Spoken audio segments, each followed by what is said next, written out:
Hello students, welcome to triple A bright academy. Students, हम अपनी weekly current affair series को continue करते हुए आज 28 से 4 जुलाई के बीच में जो करंट अफेयर्स हैं वो डिस्कस करेंगे। सभी इंपॉर्टेंट पॉइंट्स को कवर करने की कोशिश की जाएगी। अगर आप हमसे जुड़े रहना चाहते हैं, do subscribe our channel and press the bell icon. तो स्टार्ट करते हैं पहली न्यूज़ को और देखते हैं कुछ इंपॉर्टेंट पॉइंट्स। स्टूडेंट्स, जो मैं क्वेश्चन पूछूं आप कोशिश कीजिएगा कि कमेंट सेक्शन में आप उनका रिप्लाई कर पाएं। ओके, चलिए जी स्टार्ट करते हैं आज की पहली न्यूज़ का। तो president promulgate the banking regulation ordinance 2020। देखिए स्टूडेंट, यहाँ पर अप्रूवल मिला है बैंकिंग सेक्टर के अंदर कुछ चेंजेस को समझने की कोशिश कीजिएगा। पहली बात तो जो आपने याद रखनी है कि हमारे पास जो बैंकिंग सेक्टर को रेगुलेट किया जाता है वो किसके थ्रू किया जाता है? Banking regulation act of 1949। पहली बात तो ये याद रखेंगे कि भारत में जो बैंक्स की डेफिनेशन दी गई है वो भी इसी एक्ट के अंदर दी गई है कि बैंक क्या होता है हमारे पास। तो उसकी डेफिनेशन कहाँ दी गई है? बैंकिंग रेगुलेशन एक्ट ऑफ 1949 में। और इसी के तहत हमारे पास, इसी एक्ट के तहत बैंकों को कंट्रोल किया जाता है। तो अभी तक क्या था कि हमारे पास banking regulation act as it is cooperative banks पर लागू नहीं होता था। तो अब से banking regulation act 1949 cooperative banks पर एज इट इज लागू होगा। उससे देखिए फायदा क्या होगा? उससे फायदा ये होगा कि आरबीआई क्या है, अब बिल्कुल आसानी से हमारे पास क्या कर पाएगी, जो हमारे पास कोऑपरेटिव बैंक्स हैं उनको अच्छे से कंट्रोल कर पाएगी। पहले इतने अच्छे लेवल पर रूल्स एंड रेगुलेशन को कंट्रोल करने की पावर आरबीआई के पास नहीं थी कोऑपरेटिव बैंक्स के केस में। देखिए कोऑपरेटिव बैंक्स का केस हमारे पास कॉम्प्लिकेटेड कब हुआ? जब पीएमसी बैंक में स्कैम देखने को मिला 2019 में। आपने सुना होगा पीएमसी कोऑपरेटिव बैंक में बहुत बड़े लेवल पर स्कैम देखने को मिला था। तब से सिस्टम गड़बड़ हो चुका है। तो आरबीआई ने उसके लिए फिर अभी एक नया हमारे पास एक्ट यहाँ पर चेंजेस कराए हैं एक्ट के अंदर, और प्रेसिडेंट की तरफ से अप्रूवल मिल गया है। याद रखेंगे भारत में कुल 1482 अर्बन कोऑपरेटिव बैंक काम कर रहे हैं।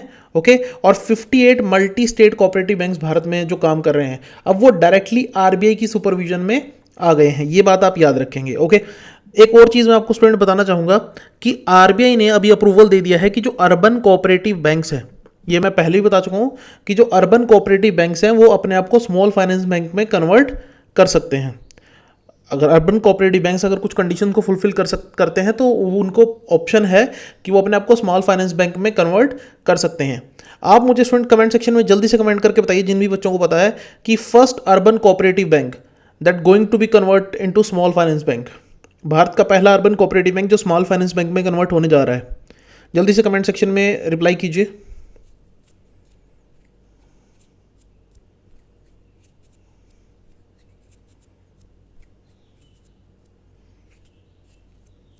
ओके, आंसर देख लेते हैं। आंसर है student Shivalik mercantile cooperative bank limited.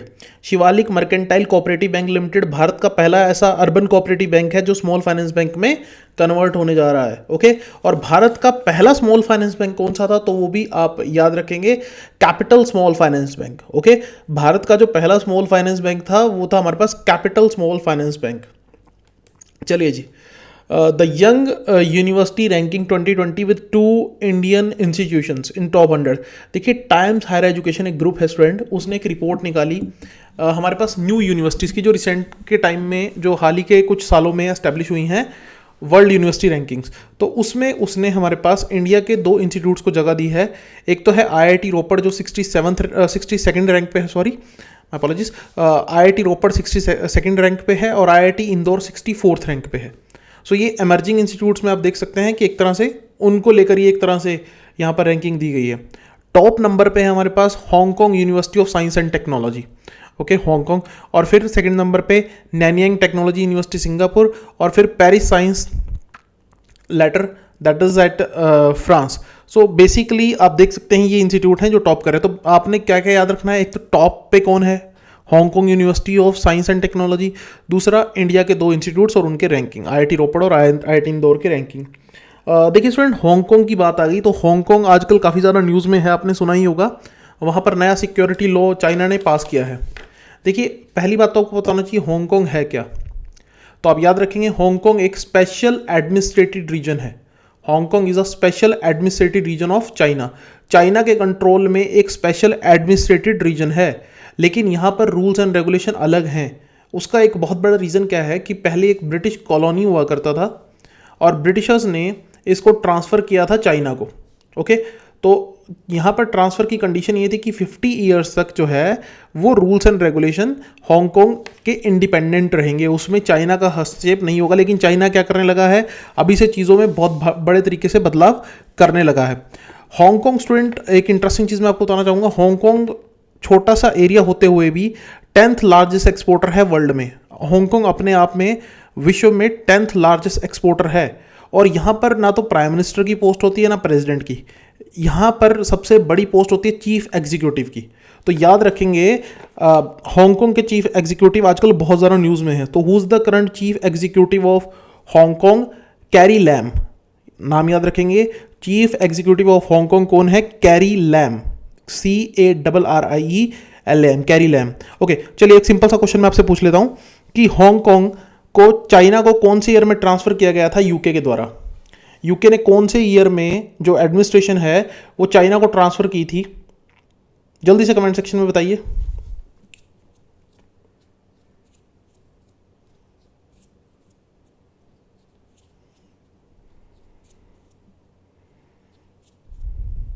Okay, correct answer देख लेते हैं। करेक्ट आंसर है स्टूडेंट 1997, 1997। ओके, 1997 में जो एडमिनिस्ट्रेशन है वो ट्रांसफर की गई थी। ओके, चले जी, नेक्स्ट हमारे पास HP पंचायती राज डिपार्टमेंट विंस फर्स्ट प्राइज। देखिए हमारे पास गवर्नमेंट की तरफ से यहाँ पर ई पंचायत पुरस्कार दिए गए 2020 के, जहाँ पर किसके लिए पुरस्कार दिया गया? उन पंचायत को पुरस्कार दिया गया है, उनको मोटिवेट करने की कोशिश की जा रही है जिन्होंने इंफॉर्मेशन टेक्नोलॉजी का यूज़ किया है बढ़ चढ़कर। तो हमारे पास यूनियन मिनिस्ट्री ऑफ पंचायती राज, अलग से एक मंत्रालय है यूनियन मिनिस्ट्री ऑफ पंचायती राज, तो उसने जो ई पंचायत पुरस्कार है वो हमारे पास किसको दिया है? हिमाचल प्रदेश को, नंबर 1 स्टेट के रूप में। सो हिमाचल प्रदेश, याद रखेंगे, सीधा सीधा question, got the first prize under e panchayat पुरस्कार 2020।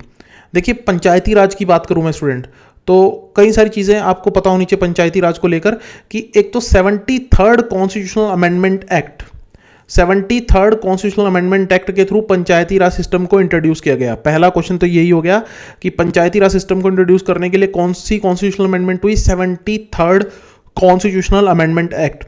फिर पंचायती राज डे कब ऑब्जर्व किया जाता है? पंचायती राज डे ऑब्जर्व किया जाता है 24 अप्रैल को। ओके, पंचायती राज डे कब ऑब्जर्व किया जाता है? लिख लीजिएगा, 24 अप्रैल को। और कॉन्स्टिट्यूशन में हमारे एक 9th पार्ट ऐड हुआ जिसको टाइटल दिया गया panchayat. Okay, 9th part add हुआ कॉन्स्टिट्यूशन में जिसको नाम दिया गया पंचायत। आज भारत के लगभग हर राज्य में आपको पंचायत देखने को मिलेगी, लेकिन अभी भी भारत के 3 राज्य ऐसे हैं जहां पर पंचायत नहीं है। आप जल्दी से उन 3 नॉर्थ ईस्ट स्टेट्स के नाम मुझे कमेंट सेक्शन में बता दीजिए। मैंने हिंट भी दे दिया कि नॉर्थ ईस्ट स्टेट्स की बात हो रही है। States do not have Panchayati Raj system, जल्दी से कमेंट सेक्शन में बता दीजिए।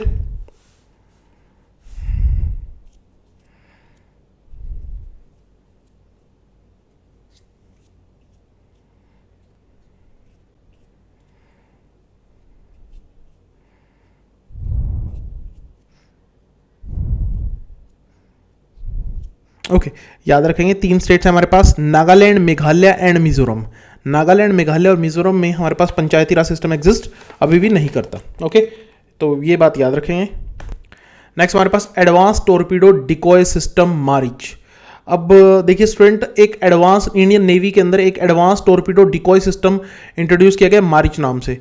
अब ये पहले तो ये समझो कि ये टॉर्पीडो को एक तरह से डिकॉय, टॉर्पीडो को एक तरह से भटकाने के लिए यूज़ किया जाता है। तो पहले क्वेश्चन तो ये होगा कि ये टॉर्पीडो क्या होता है। तो सारा सिस्टम, इस सिस्टम को हम इमेज के थ्रू समझते हैं। तो आपको अपने स्क्रीन पर एक इमेज दिखाई दे रही होगी। तो येलो कलर में हमारे पास एक सबमरीन है, मान लीजिए दुश्मन की सबमरीन है, लेट से किसी भी दुश्मन कंट्री की, लेट से चाइना की सबमरीन है, और ये इंडिया का एक बहुत बड़ा शिप है। अब ये सबमरीन नीचे से आएगी और ऊपर से शिप को तो कोई पता ही नहीं चलेगा कि सबमरीन इसकी तरफ आ रही है, क्योंकि आपको पता होगा सबमरीन अंडर वाटर चलती है। तो ये सबमरीन क्या करेगी? टॉर्पीडो लॉन्च करेगी। सबमरीन क्या है? टॉर्पीडो लॉन्च करेगी। तो ये देखिए टॉर्पीडो दिखाया भी हुआ है। तो ये जो हमारे पास डिकॉय सिस्टम क्या करता है कि इस टॉर्पीडो को हमारे पास जहाज से पहुंचने से पहले ही क्या करता है, उसके साथ टकरा जाता है और डिस्ट्रॉय कर देता है। उसको एक तरह से भ्रम में डालकर एक तरह से पहले ही डिस्ट्रॉय कर देता है। तो इसको बोलते हैं हम डिकॉय सिस्टम। तो आपने याद रखना है एडवांस टॉर्पीडो डिकॉय सिस्टम जो इंडियन नेवी ने इंट्रोड्यूस किया है उसका नाम क्या है? मारिच। और इसके अंदर स्टूडेंट अगर हम बात करें, सोनार्स भी हैं। सोनार की अगर फुल फॉर्म आप याद रखना चाहें तो रख सकते हैं। सोनार इंपॉर्टेंट है। सोनार की फुल फॉर्म होती है sound navigation and ranging. Sonar की फुल फॉर्म क्या होती है हमारे पास? Sound navigation and ranging. Indian navy की बात करें तो हम 4 दिसंबर को ऑब्जर्व करते हैं इंडियन नेवी डे। याद रखेंगे, 4 दिसंबर को हम ऑब्जर्व करते हैं इंडियन नेवी डे। चलिए, आप मुझे कमेंट सेक्शन में कमेंट करके बताइए, नेवी के लिए सबसे इंपॉर्टेंट चीज़ होती है आज की डेट में एक सबमरीन। तो आप मुझे कमेंट सेक्शन में स्टूडेंट कमेंट करके बताइए, name India's first indigenous built nuclear powered submarine. India की पहली स्वदेशी तकनीक से निर्मित परमाणु ऊर्जा से चलने वाली पनडुब्बी। India's first indigenously built nuclear powered submarine.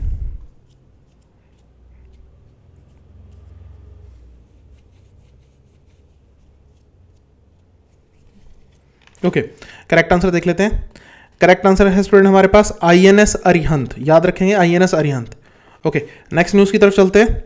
Next हमारे पास फर्स्ट स्टेट टू लॉन्च गोधन न्याय योजना। एक बड़ी इंटरेस्टिंग स्कीम स्टूडेंट। देखिए, आपने ये तो सुना होगा कि भारत में सबसे ज़्यादा हमारे पास जो कैटल प्रोडक्शन, मतलब कैटल का जो काउंट है वो बहुत ज़्यादा है, मतलब काऊ बुफैलो का नंबर भारत में बहुत ज़्यादा है। तो हमारे पास इतना ज़्यादा काऊ बुफैलो होने का फ़ायदा हम उस लेवल पर नहीं उठा पा रहे। देखिए, टेक द एग्जाम्पल, काउडंग, गोबर जिसको हिंदी में बोलते हैं। सो काउडंग एक फ्यूल के तौर पर उसको यूज़ किया जा सकता है, लेकिन भारत में उसके लिए कोई प्रॉपर मैकेनिज्म सिस्टम नहीं है। तो जो भूपेश बैगल हैं, सीएम ऑफ छत्तीसगढ़, उन्होंने एक नई स्कीम लॉन्च की है गोधन न्याय योजना।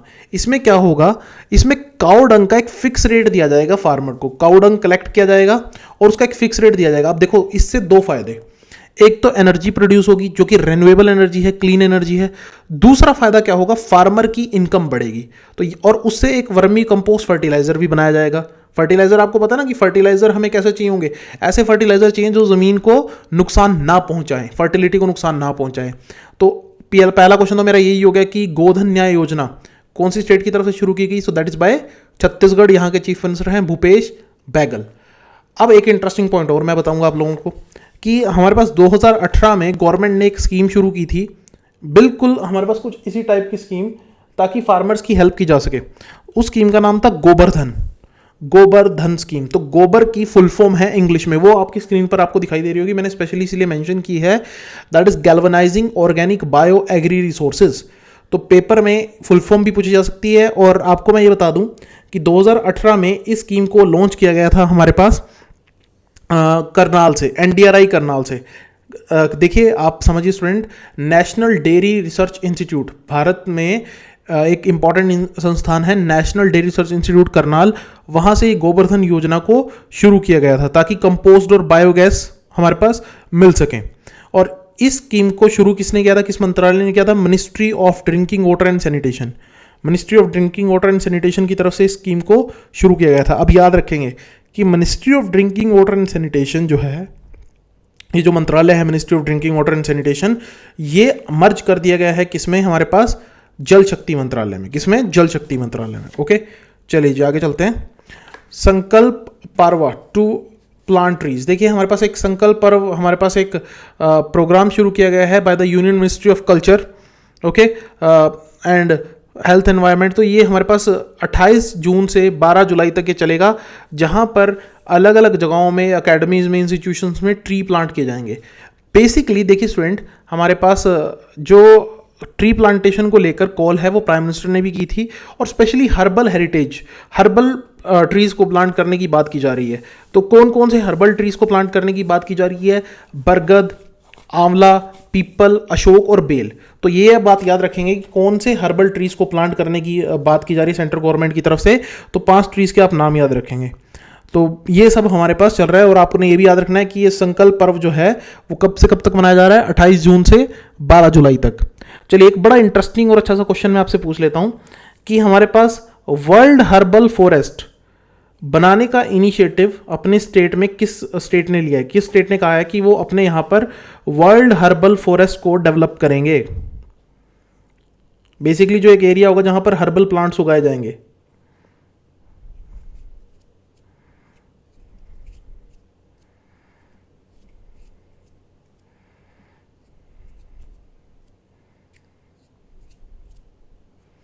ओके, याद रखेंगे Haryana. Haryana state going to develop world herbal forest जो कि अपने आप में एक बहुत बड़ा एरिया होगा जहां पर डिफरेंट डिफरेंट हर्बल प्लांट्स को उगाया जाएगा। एक चीज़ और मैं स्टूडेंट आपको बताना चाहूँगा, अगर आपसे फॉरेस्ट के मामले में बात की जाए तो हमारे पास मैक्सिमम फॉरेस्ट कवर तो नो डाउट आपको पता ही होगा मध्य प्रदेश में है। Maximum forest cover in terms of area तो वो कहाँ पर है? मध्य प्रदेश में, याद रखेंगे। ओके, सिंपल सा क्वेश्चन। नेक्स्ट हमारे पास Indo Bhutan joint venture hydro electric project. देखिए भूटान हमारी एक नेबरिंग कंट्री, तो उसके यहाँ पर इंडिया हेल्प करेगा एक हाइड्रो इलेक्ट्रिक प्रोजेक्ट बनाने में, जिसका नाम है हमारे पास कोलुंगचू हाइड्रो इलेक्ट्रिक प्रोजेक्ट। अब देखो स्टूडेंट, ये हाइड्रो इलेक्ट्रिक प्रोजेक्ट क्या होता है? जहाँ पर पानी से बिजली बनती है। पानी से बिजली कैसे बनती है समझिए। हमारे पास डैम में पानी को स्टोर किया जाएगा और उस पानी से काइनेटिक एनर्जी यूज़ करते हुए हमारे पास क्या होगा? टरबाइन की शाफ्ट को रोटेट कराया जाएगा और उससे फिर इलेक्ट्रिसिटी प्रोड्यूस होगी। तो एक बिल्कुल सिंपल सा मेथड होता है। आप समझिए स्टूडेंट कि इंडिया पहले भी कई सारे डैम्स बनाने का काम भूटान में कर चुका है। इंडिया और भूटान के बहुत ज़्यादा फ्रेंडली रिलेशन है, क्योंकि हमारे पास जो चाइना है वो कहीं ना कहीं भूटान के प्रति एग्रेसिव है। और आपको मैं बता दूं कि भूटान का एक एरिया है डोकलाम नाम से। भूटान का एक एरिया है डोकलाम नाम से, जो किसने कैप्चर किया हुआ है? चाइना ने। याद रखना, क्योंकि उस डोकलाम को लेकर झगड़ा किसके बीच में होता है? इंडिया और चाइना के बीच में। एरिया जबकि किसका है? डोकलाम एरिया भूटान का है। ये बड़ा इंटरेस्टिंग पॉइंट है। ओके, सो ये बात आपने याद रखनी है। झगड़ा इसलिए होता है क्योंकि चाइना वहां सड़क बनाना चाहता है और इंडिया कहता है कि कुछ भी हो जाए हम यहाँ पे सड़क बनने नहीं देंगे, हाईवे बनने नहीं देंगे। तो बड़ा इंटरेस्टिंग पॉइंट है कि Doklam is the area of Bhutan. Bhutan की स्टूडेंट अगर मैं बात करूं तो कैपिटल यहाँ पे थिम्पू है। और वर्ल्ड में फेमस क्यों है भूटान? क्योंकि इसने इंट्रोड्यूस किया था concept of gross national happiness. Concept of gross national happiness इन्होंने अपने यहाँ पे कहा कि जीडीपी नहीं, हम हैप्पीनेस को कैलकुलेट करेंगे। और यहाँ पर अभी भी मोनार्क हैं। मोनार्क कौन है? जेकेएन वांगचुक। यहाँ के मोनार्क कौन है? जेकेएन वांगचुक। चलो एक अच्छा सा क्वेश्चन मैं पूछता हूँ, बड़ा इंटरेस्टिंग क्वेश्चन है। इंडिया और भूटान बॉर्डर तो शेयर करते ही हैं, लेकिन एक नेशनल पार्क भी शेयर करते हैं जो यूनेस्को की वर्ल्ड हेरिटेज साइट है। Name that national park. India और भूटान एक नेशनल पार्क को शेयर करते हैं जो यूनेस्को की वर्ल्ड हेरिटेज साइट भी है। आप उस नेशनल पार्क का नाम मुझे कमेंट सेक्शन में कमेंट करके बताइए।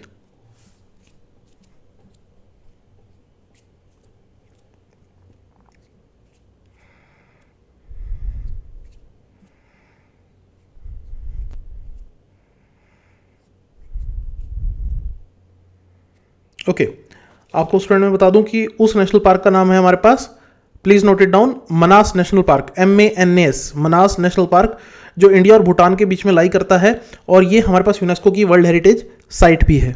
ओके, और एक चीज़ और यहाँ पर मेंशन की गई, देखिए स्क्रीन पर आप देख सकते हैं कि इंडिया और भूटान हमारे पास एक स्ट्रॉन्ग रिलेशन रखते हैं 1910 से, जब हमारे पास Bhutan became a protectorate of British India. Protectorate का मतलब जिसकी प्रोटेक्शन करने की रिस्पॉन्सिबिलिटी ब्रिटिश इंडिया ने ली थी। ओके, तो इसको कैप्चर नहीं किया गया, इसको इंडिया के हिस्सों में शामिल नहीं किया गया था। ओके, चलिए जी आगे चलते हैं। India first lichen park to conserve Jurassic era plant. देखिए स्टूडेंट, हमारे पास लाइचन पार्क एक बनाया गया है। कहाँ पर? पहली बार भारत में। तो ये हमारे पास बनाया गया है उत्तराखंड में। और सीधा सीधा क्वेश्चन हमसे पूछा जाएगा, उत्तराखंड में कहाँ पर है? ये पिथौरागढ़ डिस्ट्रिक्ट में है। तो ये लोगों को अवेयर करने के लिए भी है। और इनका यूज़, लाइचन का यूज़ हमारे पास परफ्यूम में, मेडिसिन में, हमारे पास जो फूड इंग्रेडिएंट है उसके तौर पर इसको किया जाता है। तो आपने याद रखना है कि भारत में, अगर पेपर के पॉइंट ऑफ व्यू से मैं बात करूँ, एक और क्वेश्चन पूछा सकता है, भारत में सबसे ज़्यादा लाइचन स्पीशीज कहाँ मिलती हैं? तो आप ये भी याद रखेंगे कि भारत में सबसे ज़्यादा जो लाइचन स्पीशीज हैं वो उत्तराखंड में मिलती हैं। ये भी एक बड़ी इंटरेस्टिंग चीज़ है जो आप याद रखेंगे। ओके, उत्तराखंड में मिलती हैं। और ये वही उत्तराखंड है जिसका कुछ एरियाज को भी नेपाल क्लेम कर रहा है। ओके, हमारे पास काला पानी, लिम्पाधुरा, ये सब एरियाज को जो हमारे पास नेपाल है वो क्लेम कर रहा है, जबकि ये एरियाज इंडिया के हैं। ओके, सो बॉर्डर डिस्प्यूट भी चल रहा है हमारे पास। उत्तराखंड काफ़ी न्यूज़ में है। ओके, याद रखेंगे। और उत्तराखंड ने अभी एक नई अपनी कैपिटल डिक्लेयर की थी, गैरसेन। ये भी याद रखना, Uttarakhand declared its new capital Gairsain. तो वो भी हमारे पास एक इंपॉर्टेंट पॉइंट हो जाता है। ओके, तो आशा करता हूँ यहाँ पे सारे पॉइंट्स आपको समझ आ गए होंगे। चलते हैं नेक्स्ट न्यूज़ की तरफ। नेक्स्ट हमारे पास, NASA renames Washington headquarter after Mary Jackson. देखिए मैरी जैक्सन की मैं बात करूँ तो मैरी जैक्सन हमारे पास सबसे एक तरह से ओल्डेस्ट, सबसे ओल्डेस्ट ब्लैक साइंटिस्ट थी हमारे पास। मतलब कि सबसे अर्ली टाइम में जो ब्लैक साइंटिस्ट जिन्होंने नासा के लिए काम किया, तो वो हमारे पास कौन थे? वो हमारे पास थे यहाँ पर मैरी जैक्सन। ओके, सो मैरी जैक्सन, अभी देखिए ब्लैक मूवमेंट चल रही है, आपने सुना होगा ना, हमारे पास यूएसए में ब्लैक लाइफ मैटर नाम से एक मूवमेंट चल रही है, तो इसी के चलते यहाँ पर ये डिसीजन लिया गया। तो सीधा सीधा क्वेश्चन आपने याद रखना है, वॉशिंगटन डीसी में हेडक्वार्टर है नासा का और मैरी जैक्सन के नाम पर उसका नाम रख दिया गया है। ओके, चलिए थोड़ा सा और मैं आपको चीज़ें बता दूं कि आपने अभी के पॉइंट ऑफ व्यू से, करंट पॉइंट ऑफ व्यू से जो चीज़ें याद रखनी है कि अभी नासा ने हमारे पास स्पेस एक्स के थ्रू अपने एस्ट्रोनॉट्स को स्पेस में सेंड किया था। तो आपने याद रखना है कि हमारे पास साइंटिस्ट का, एस्ट्रोनॉट्स का नाम क्या है, तो वो है Robert Behnken and Douglas Harley. तो अभी हमारे पास फाल्कन 9 रॉकेट का यूज़ करते हुए स्पेस एक्स ने नासा के 2 एस्ट्रोनॉट्स को स्पेस में भेजा था, जिनका नाम था Robert Behnken and Douglas Hurley. Okay, और नासा स्टूडेंट कोई ज़्यादा पुरानी ऑर्गेनाइजेशन नहीं है, 1958 में ही बनी थी, ज़्यादा कोई पुराना लंबा चौड़ा समय नहीं है कि इसको बने हुए बहुत लंबा टाइम पीरियड हो गया। तो 1958 में नासा इस्टेब्लिश हुई थी और हमारे पास कई सारे मिशन इसके चलते हैं। लेकिन अब मैं एक क्वेश्चन पूछता हूँ जो करंट के पॉइंट ऑफ व्यू से इंपॉर्टेंट है। नासा ने एक मिशन प्लान किया है कि वुमेन को वो मून के सरफेस पे लैंड कराएंगे बाय 2024। नासा ने एक मिशन की अनाउंसमेंट की है कि जिसके थ्रू वो मून के सरफेस पे ह्यूमंस को फिर से लैंड करेंगे और इसमें एक वुमेन का होना तय है। तो 2024 तक इन्होंने ये प्लान किया है। आप मुझे उस प्रोग्राम का नाम बताइए या मिशन का नाम बताइए।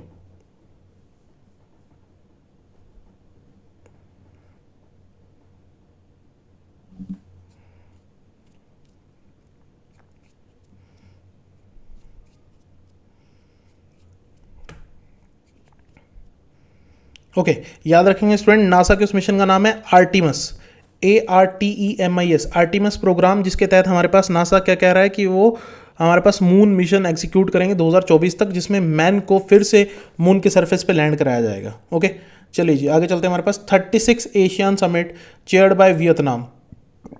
देखिए एशियन क्या है, पहले तो ये समझिए, association of south east Asian nation.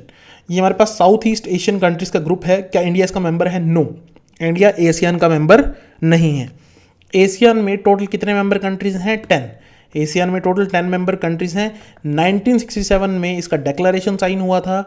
इसका जो सेक्रेटेरिएट है, यूँ कहूँ हेडक्वार्टर जो है वो जकार्ता इंडोनेशिया में है।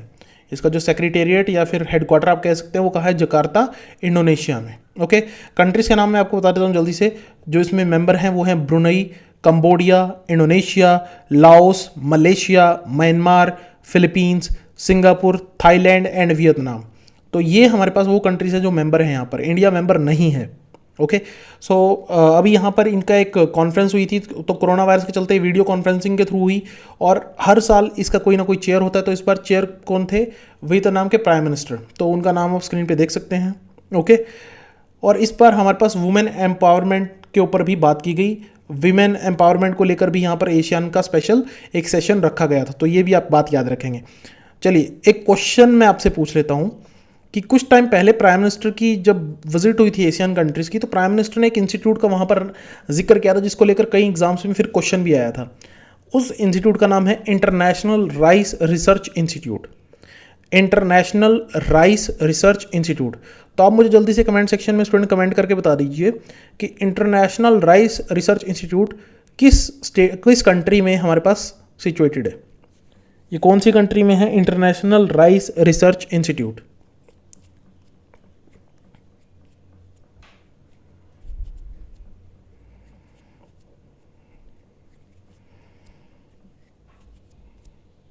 ओके, याद रखेंगे इंटरनेशनल राइस रिसर्च इंस्टीट्यूट हमारे पास कहाँ है? लॉस बेनोस, फिलीपींस में।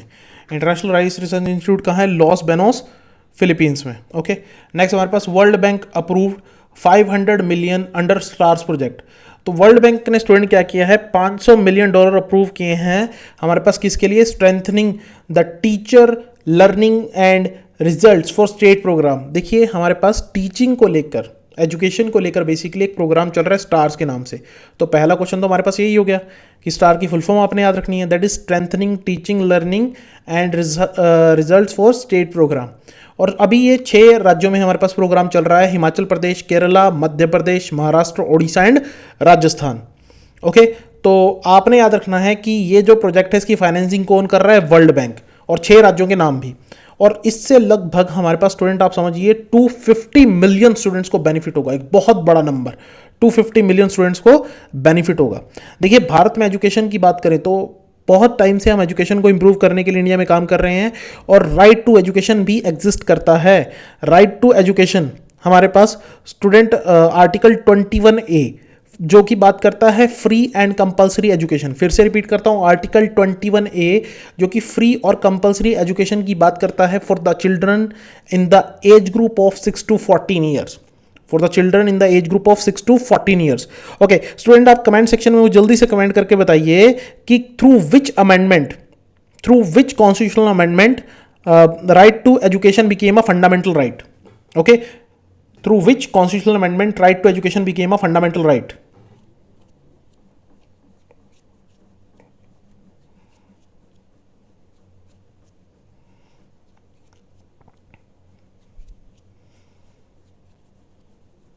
ओके याद रखेंगे हमारे पास यहां पर अमेंडमेंट नंबर था 86th constitutional amendment. Through 86th constitutional amendment right to education became a fundamental right. Okay चलिए जी आगे चलते हैं।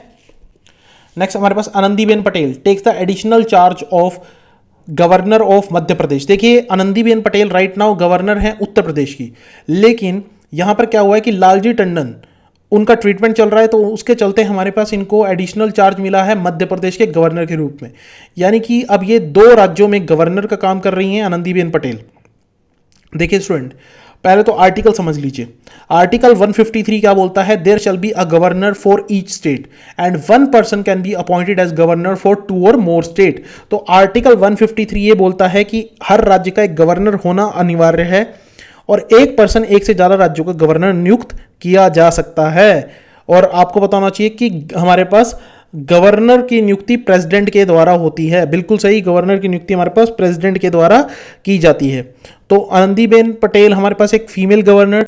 अगर हम बात करें भारत की पहली फीमेल गवर्नर, आप सबने नाम सुना ही होगा, सरोजिनी नायडू, जो कि उत्तर प्रदेश की गवर्नर बनी थी, first female governor in India, Sarojini Naidu. चलिए एक इंटरेस्टिंग क्वेश्चन मैं आपसे पूछ लेता हूं, longest serving female governor in India. जल्दी से कमेंट सेक्शन में कमेंट करके बताइए, longest serving female governor in India.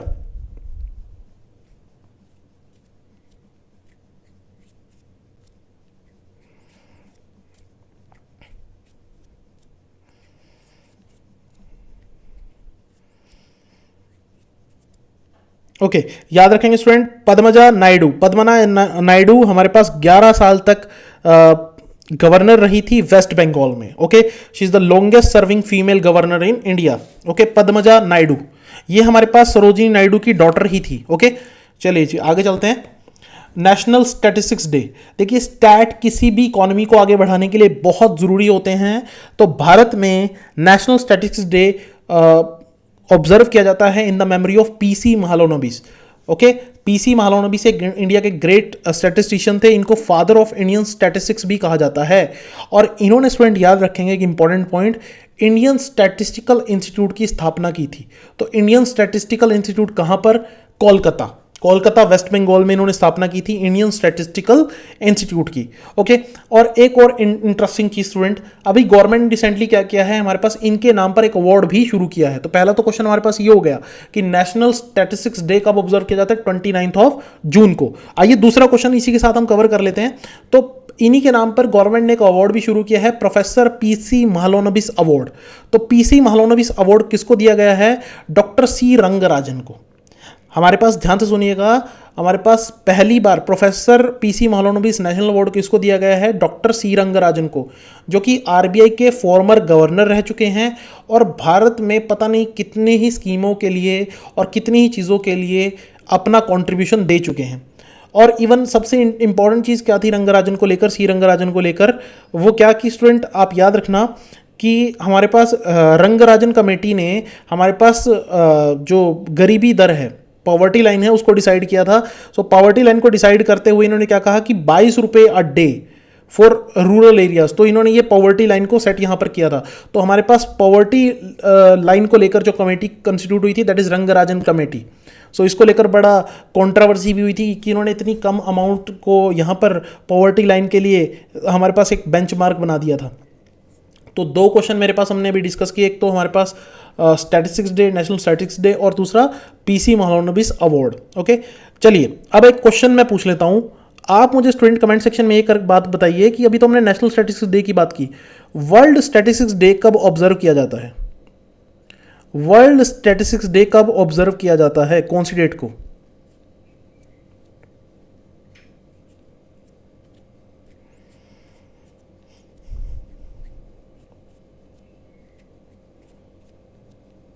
याद रखेंगे student, world statistics day observe किया जाता है 20th ऑफ अक्टूबर को।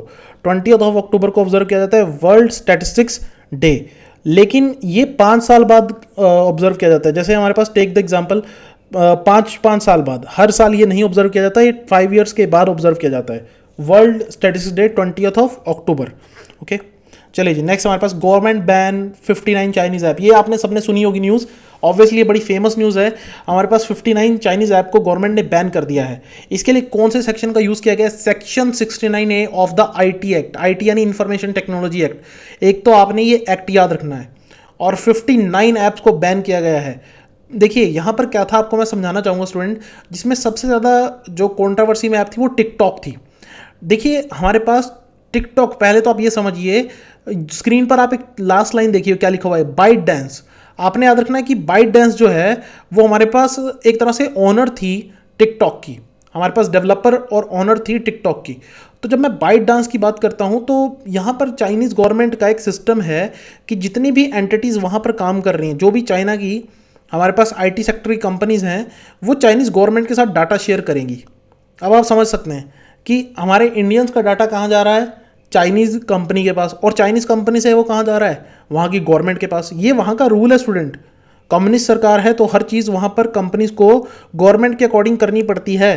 तो इंडियन गवर्नमेंट ने यहाँ पर ये पहले भी एडवाइजरी कई बार जारी की थी, लेकिन अब फाइनली क्या किया है, इन 59 ऐप्स को बैन कर दिया। इससे दो फायदे होंगे, एक तो नेशनल सिक्योरिटी को थ्रेट कम होगा, दूसरा इंडियन ऐप्स को मार्केट में आने के लिए एक चांस मिलेगा। ओके, तो आपने याद रखना है, बाइट डांस जो है वो पेरेंट कंपनी थी टिकटॉक और वीगो वीडियो की। ये दोनों बहुत ही फेमस ऐप्स हैं पूरे वर्ल्ड में, हमारे पास TikTok and Vigo video. Okay, ByteDance की बात करूं स्टूडेंट, तो बाइट डांस हमारे पास, इसका हेडक्वार्टर बीजिंग चाइना में है। ओके, और चाइना के साथ इंडिया का आजकल बहुत एक इशू चल रहा है, डिस्प्यूट चल रहा है, जिसी वजह से ये ऐप को बैन किया गया है। ओके, तो आपने याद रखना है स्टूडेंट, चाइना और इंडिया के बीच में लद्दाख में एक बहुत इंपॉर्टेंट हमारे पास लेक आती है, पेंगोंग तसो। पेंगोंग तसो लेक का नाम याद रखना, जो इंडिया और चाइना शेयर करते हैं हमारे पास, कहां पर? लद्दाख में, पेंगोंग तसो लेक। ओके, चलिए जी, आपसे मैं क्वेश्चन पूछ लेता हूं चाइना को लेकर। चाइना का डिस्प्यूट काफ़ी सारी कंट्रीज़ के साथ है, बॉर्डर डिस्प्यूट। वो सभी कंट्रीज़ के बॉर्डर को मतलब कि लाइक एरिया को हड़पने का यहाँ पर कभी मौका नहीं छोड़ते चाइना वाले। तो चाइना का जो लॉन्गेस्ट लैंड बॉर्डर है वो कौन सी कंट्री के साथ है? जल्दी से कमेंट सेक्शन में कमेंट करके बताइए। बिल्कुल सिंपल सा क्वेश्चन है, China share longest land border with which country? जल्दी से कमेंट सेक्शन में कमेंट करके बताइए।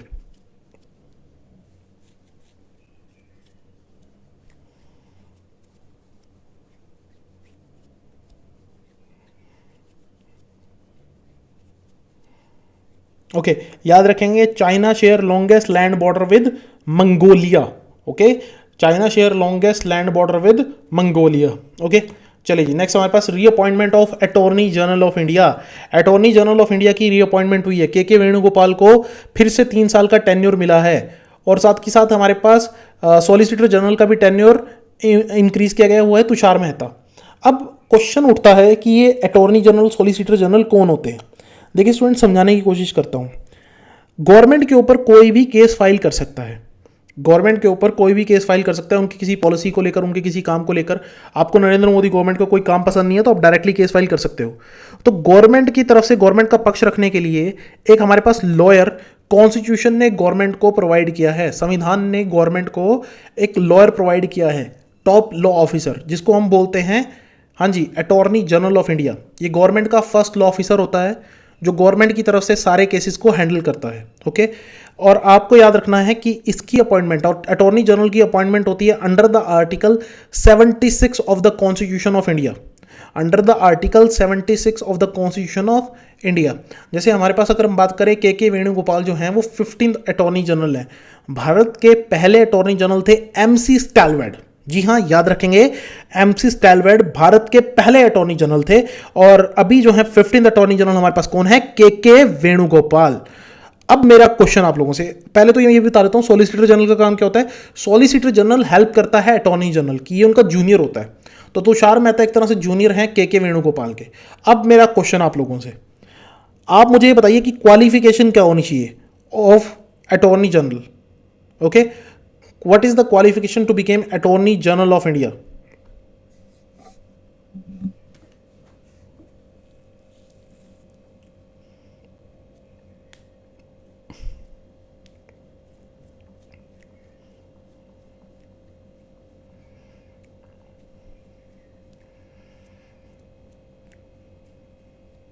ओके, याद रखेंगे, he or she must be qualified to be appointed as जज ऑफ सुप्रीम कोर्ट।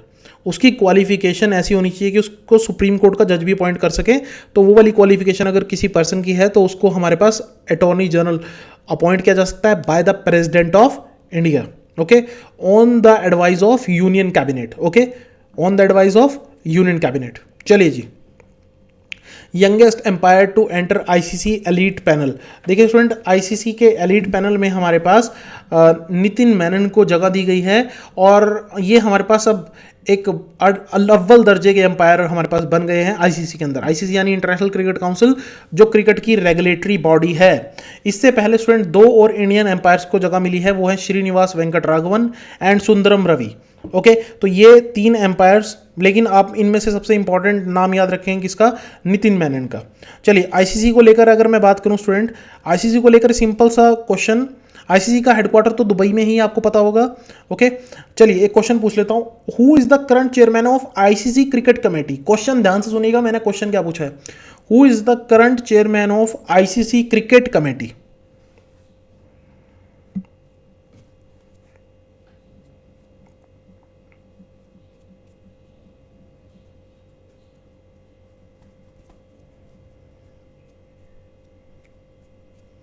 ओके, याद रखेंगे, आईसीसी क्रिकेट कमेटी के चेयरमैन कौन है हमारे पास? अनिल कुंबले। देखिए मैं क्वेश्चन क्या पूछ रहा हूं, ध्यान से सुनो। आईसीसी क्रिकेट कमेटी, ये क्रिकेट के अंदर क्या क्या बदलाव लाने हैं स्ट्रक्चर के अंदर, उसको लेकर डिसीजन देती है आईसीसी क्रिकेट कमेटी। और इसके चेयरमैन हैं अनिल कुंबले, इंडिया से हैं। रिसेंटली आपने सुना होगा, अगर आप थोड़ा बहुत न्यूज़ पढ़ते हैं, कि क्रिकेट कमेटी ने क्या डिसीजन लिया था कि खेलते वक्त, जैसे भी क्रिकेट फिर से शुरू हो रहा है, सलाइवा का यूज बॉलर नहीं कर सकते, बॉल के ऊपर सलाइवा का यूज नहीं किया जाएगा, सलाइवा के यूज को बैन किया गया है in cricket. That is done by ICC cricket committee. अगर आपने थोड़ा सा भी न्यूज सुना तो आपको ये पता होगा। ओके, नेक्स्ट हमारे पास इंटरनेशनल एस्टेरॉयड डे। तो इंटरनेशनल एस्टेरॉयड डे की बात अगर मैं करूं तो ये ऑब्जर्व किया गया 30 जून को। हमारे पास अगर हम बात करें हमारी हिस्ट्री में, ह्यूमन हिस्ट्री में जो सबसे बड़ा एस्टेरॉयड इंपैक्ट था वो साइबेरिया तुंगुस्का का था। ओके, सो इसने हमारे पास 80 मिलियन ट्रीज और अराउंड 2150 स्क्वायर किलोमीटर एरिया को इंपैक्ट किया था in the past. Okay, asteroid होते क्या हैं? स्मॉल रॉकी ऑब्जेक्ट्स जो सन के चारों तरफ चक्कर लगा रहे होते हैं या हमारे सोलर सिस्टम में आपको घूमते हुए दिखाई दे जाएंगे। ये हमारे पास जितनी भी सेलेस्टिकल बॉडीज हैं, सेलेस्टिकल बॉडीज का मतलब क्या है?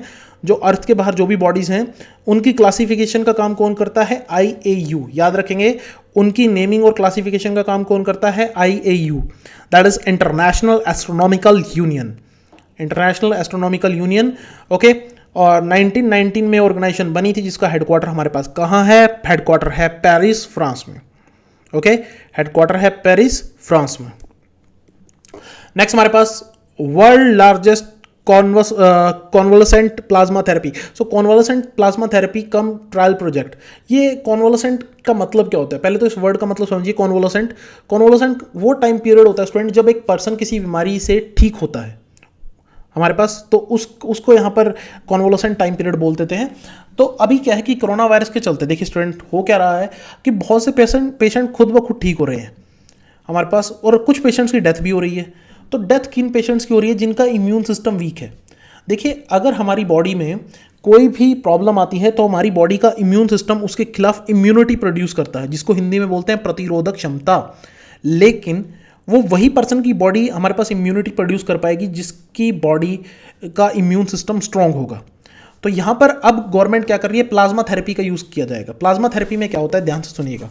मान लीजिए कोई पेशेंट है जो कोरोना वायरस से इन्फेक्टेड था लेकिन अब वो बिल्कुल पूर्णतः ठीक हो गया, स्वस्थ हो गया, तो उसकी बॉडी से ब्लड लिया जाएगा, 800 ग्राम ब्लड लिया जाएगा उसकी बॉडी से, जो पर्सन कोरोना वायरस से रिकवर किया है, और उस 800 ग्राम ब्लड से प्लाज्मा निकाला जाएगा।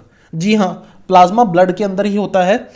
आपका जो भी ब्लड होता है उसके अंदर 55% प्लाज्मा आपको देखने को मिलेगा, ऑलमोस्ट 55% प्लाज्मा होता है ह्यूमन ब्लड के अंदर, जो कि येलो कलर में आपको दिखाई देता है।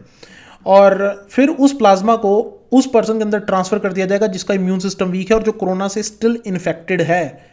और इसको लेकर एक प्रोजेक्ट चलाया गया है, और ये प्रोजेक्ट किसने चलाया है? स्टेट ऑफ महाराष्ट्र ने। प्रोजेक्ट का नाम है प्लैटिना। प्लैटिना नाम से एक थेरेपी चलाया गया है, सिस्टम चलाया गया है प्लाज्मा थेरेपी को लेकर। तो ये कौन सी स्टेट ने चलाया है हमारे पास, आपने याद रखना है, दैट इज बाय महाराष्ट्र। इसके अलावा दिल्ली के सीएम अरविंद केजरीवाल भी चाहते हैं कि प्लाज्मा थेरेपी का दिल्ली में भी यूज़ किया जाए, क्योंकि दिल्ली और मुंबई सबसे ज़्यादा अफेक्टेड हैं। ओके, सो दिल्ली के सीएम ने क्या किया है कि इंडिया का पहला प्लाज्मा बैंक बनाया है दिल्ली के अंदर। तो मैंने आपको बताया प्लाज्मा कैसे मिलेगा, पहले ब्लड निकाला जाएगा बॉडी से और ब्लड के अंदर से फिर प्लाज्मा को एक्सट्रैक्ट कर लिया जाता है। ओके, और प्लाज्मा के अंदर स्टूडेंट क्लोटिंग फैक्टर भी होता है। और चीज़ बताना चाहूँगा, प्लाज्मा के अंदर ही क्लोटिंग फैक्टर होता है। तो क्लोटिंग फैक्टर का मतलब क्या है कि मान लीजिए जब हमारे हाथ में कुछ कट लगता है, थोड़ी देर बाद ब्लड का क्लोट बन जाता है जिससे ब्लड बाहर नहीं आता। तो ये जो क्लोटिंग फैक्टर होता है प्लाज्मा के अंदर ही होता है। और अगर इस क्लोटिंग फैक्टर को हम प्लाज्मा के अंदर से निकाल दें, मान लीजिए आपने ब्लड लिया, ब्लड से प्लाज्मा निकाला, और उस प्लाज्मा के अंदर से आप क्लोटिंग फैक्टर को निकाल दें, तो वो बन जाता है ब्लड सीरम। देखो ध्यान से सुनना, मैं फिर से रिपीट करता हूँ, कुछ यहाँ पर क्लासिफिकेशन बता रहा हूँ आपको बायो से रिलेटेड। आपने ब्लड लिया, ब्लड से आपने निकाल लिया प्लाज्मा, प्लाज्मा के अंदर से जब आप हमारे पास क्या करोगे, क्लोटिंग फैक्टर को अलग कर दोगे और प्लाज्मा को अलग कर दोगे। जो बचा हुआ प्लाज्मा है जिसके अंदर क्लोटिंग फैक्टर नहीं है उसको क्या बोलते हैं? Blood serum. ये भी आपने टर्म सुनी होगी ब्लड सीरम के नाम से। चलिए अब मैं क्वेश्चन आपसे पूछ लेता हूँ हमारे पास कि जनरली हमारे पास जो प्लाज्मा होता है उसके अंदर प्रोटीन होता है, तो name the most common plasma protein. हमारे ह्यूमन प्लाज्मा के अंदर कौन सा प्रोटीन सबसे ज़्यादा मात्रा में पाया जाता है? Name the most common plasma protein.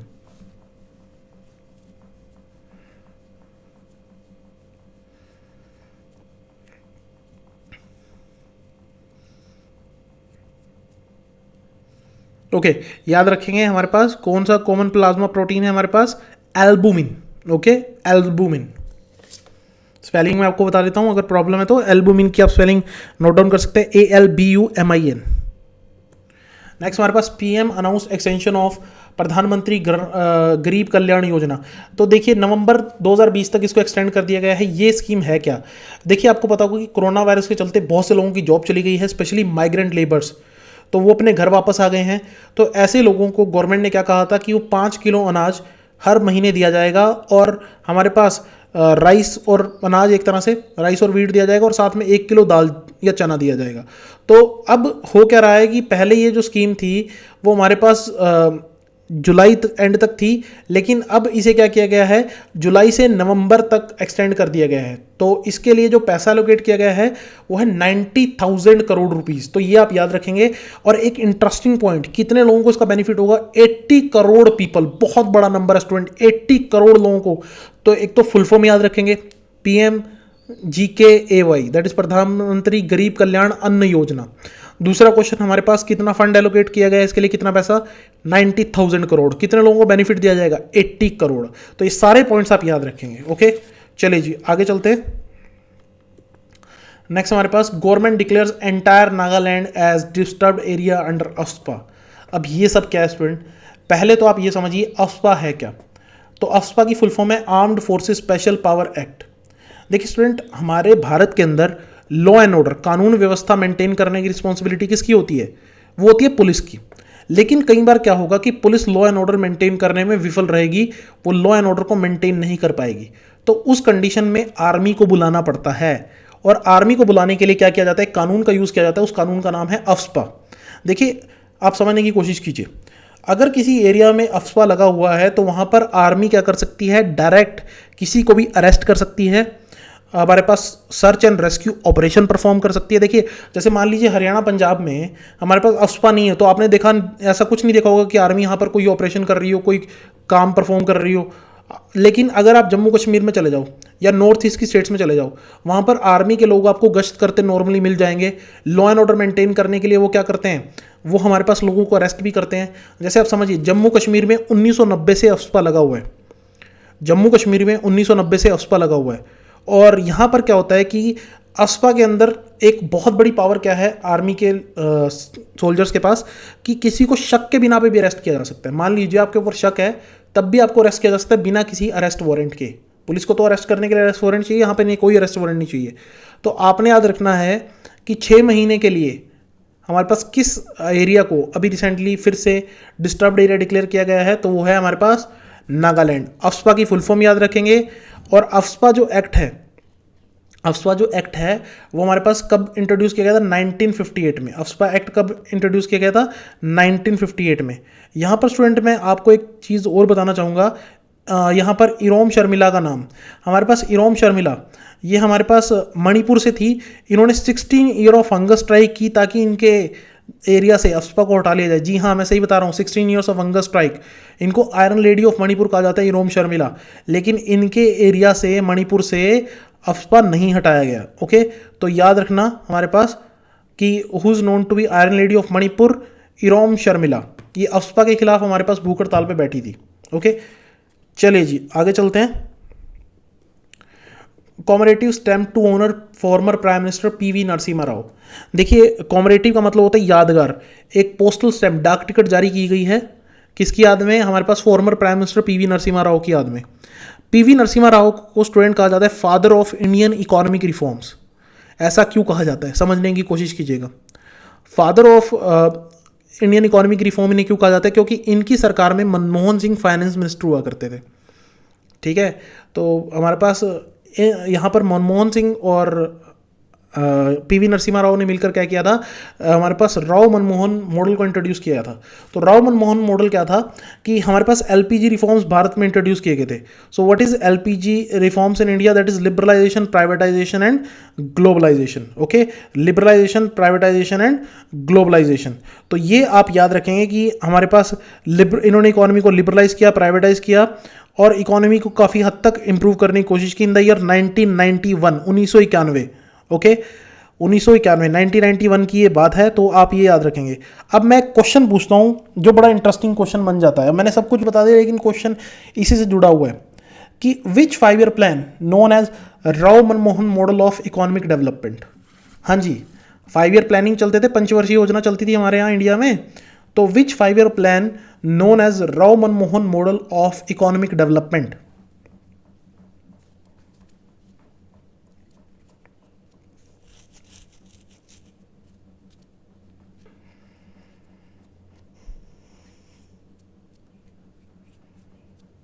Okay, देखिए स्टूडेंट याद रखेंगे 8th 5 ईयर प्लान जो कि 1992 से 1997 तक चला था, 1992 से 1997 तक 8th 5 ईयर प्लान चला था, 8वीं पंचवर्षीय योजना। तो 8वीं पंचवर्षीय योजना को हम बोलते हैं Rao Manmohan model of economic development. बड़ा इंटरेस्टिंग और इंपॉर्टेंट क्वेश्चन, सब लोग याद रखेंगे। चलिए जी आगे चलते हैं।